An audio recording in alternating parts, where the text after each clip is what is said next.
Hi friends, welcome to Aachi's scookworld. ഞാനിന്ന് തയ്യാറാക്കുന്നത് ഒരു പുഴുങ്ങി ചുട്ട അടയാണ്, ഇലയടയാണ് തയ്യാറാക്കുന്നത്.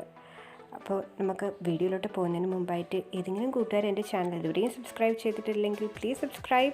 അതിൻ്റെ കൂടെയുള്ള നോട്ടിഫിക്കേഷൻ ബെല്ലും കൂടെ ക്ലിക്ക് ചെയ്യാൻ മറക്കണ്ട. എൻ്റെ വീഡിയോ നിങ്ങൾക്ക് ഇഷ്ടപ്പെട്ടാൽ ലൈക്ക് ചെയ്യുക, ഇഷ്ടപ്പെട്ടില്ലെങ്കിൽ ഡിസ്ലൈക്ക് ചെയ്യുക. നിങ്ങളുടെ വിലയേറിയ കമൻസും സജഷൻസും താഴെയുള്ള കമൻറ്റ് ബോക്സിൽ ഇടാനും മറക്കണ്ട.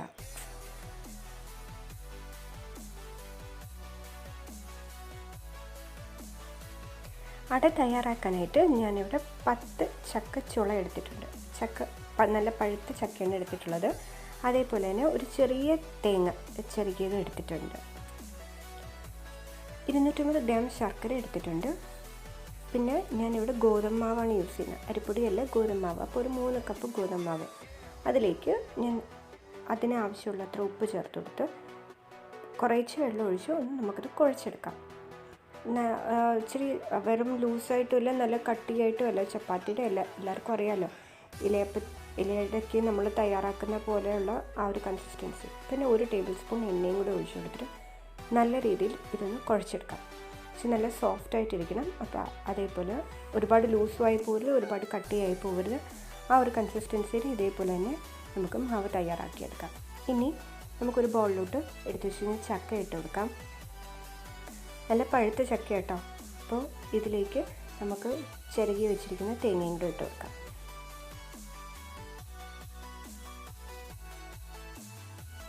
ഇനി ഇതിലേക്ക് ശർക്കര ചേർത്ത് കൊടുക്കാം.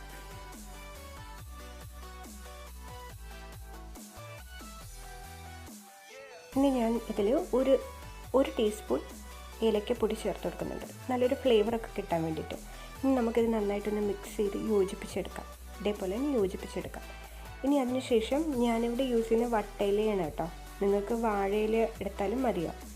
ഇനി അതിലേക്ക് നമുക്ക് മാവ് വെച്ച് കൊടുത്തിട്ട് കൈ ഒന്ന് നനച്ചിട്ട് ഇത് നല്ല രീതിയിലൊന്ന് സ്പ്രെഡ് ചെയ്ത് കൊടുക്കാം. നമ്മൾ നേരത്തെ തന്നെ മാവിൽ എണ്ണ ഒഴിച്ചിട്ടുണ്ട്. എണ്ണ ഒഴിച്ചു കൊടുക്കുന്നത് എന്തിനാണെന്ന് വെച്ചാൽ ഇത് ഇലയിൽ അങ്ങ് ഒട്ടിപ്പിടിച്ചിരിക്കാതെ നമ്മൾ വെന്ത് കഴിയുമ്പോൾ ഇളക്കിയെടുക്കാൻ പറ്റണം. ഇനി ഇതിലേക്ക് ഫില്ലിങ് വെച്ച് കൊടുക്കാം. ഫില്ലിങ് വെച്ച് കൊടുത്തിട്ട് ഒരു സൈഡിൽ ഫില്ലിങ് വെച്ച് കൊടുത്തിട്ട് മറ്റേ സൈഡ് നമുക്ക് ഇതിലോട്ട് ക്ലോസ് ചെയ്ത് കൊടുക്കാം. അപ്പം നല്ല രീതിയിൽ നമ്മളുടെ ഫില്ലിംഗ് ഒന്നും പുറത്ത് പോകാത്ത രീതിയിൽ തന്നെ ഇതൊന്ന് നല്ല രീതിയിൽ ക്ലോസ് ചെയ്ത് കൊടുക്കാം. ഇങ്ങനെ ചെയ്തിട്ട് നമുക്ക് ഇനി ഇത് സ്റ്റീം ചെയ്യാനായിട്ട് വെക്കാം. ഞാനൊരു ഇഡ്ഡലി തട്ടിലാണ് സ്റ്റീം ചെയ്യാൻ വെച്ചിരിക്കുന്നത്.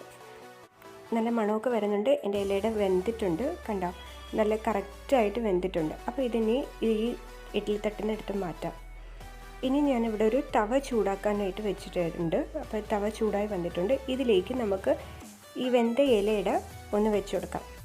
വെച്ച് കൊടുത്തിട്ട് നല്ല രീതിയിൽ ഇല ഒന്ന് നല്ല രീതിയിൽ മൂത്ത് കിട്ടണം. ഇപ്പം ഒരു കളർ വ്യത്യാസം ഉണ്ടാവും. നമ്മൾ സാധാരണ ഓട്ടടയൊക്കെ ഉണ്ടാക്കുന്ന പോലെ തന്നെയാണ്. ഒരു സൈഡ് കറക്റ്റാകും, നല്ല രീതിയിൽ ആ ഒരു സൈഡ് വെന്ത് വരുമ്പോൾ നമുക്ക് തിരിച്ചിട്ട് കൊടുക്കാം. അപ്പോൾ നമുക്ക് നല്ലൊരു ഫ്ലേവർ കിട്ടും. അപ്പം എൻ്റെ ഇതിപ്പോൾ 2 സൈഡും തയ്യാറായിട്ടുണ്ട്. ഇനി സെർവ് ചെയ്യാം. അടിപൊളി പുഴുങ്ങി ചുട്ട ഇലയുടെ തയ്യാറായിട്ടുണ്ട്. ഇത് നല്ല ടേസ്റ്റ് കേട്ടോ. സാധാരണ നമ്മൾ സ്റ്റീം ചെയ്തെടുക്കുന്നത് പോലെയല്ല, ഇതൊന്ന് ചുട്ടും കൂടെ എടുക്കുമ്പോൾ ആ പുറമേ ഉള്ള ഒരു ടേസ്റ്റ് വളരെ വ്യത്യാസമാണ്. ഇത് ഒരു നല്ല ചൂട് ചായയുടെ ഈ മഴ സമയത്ത് കഴിക്കാൻ പറ്റിയൊരു 4 മണി പലഹാരമാണ്. അപ്പോൾ തീർച്ചയായിട്ടും എല്ലാവരും ഒന്ന് ട്രൈ ചെയ്ത് നോക്കുക. നിങ്ങളുടെ അഭിപ്രായം കമൻറ്റ് ബോക്സിൽ ഇടാൻ മറക്കണ്ട. അതേപോലെ എൻ്റെ ഈ വീഡിയോ ഇഷ്ടപ്പെട്ടെങ്കിൽ ലൈക്ക് ചെയ്യുക, നിങ്ങളുടെ ഫ്രണ്ട്സുമായിട്ട് ഷെയർ ചെയ്യുക. അപ്പോൾ ഞാൻ ഇനി അടുത്ത വീഡിയോയിൽ കാണാം. അതുവരയ്ക്കും ബൈ.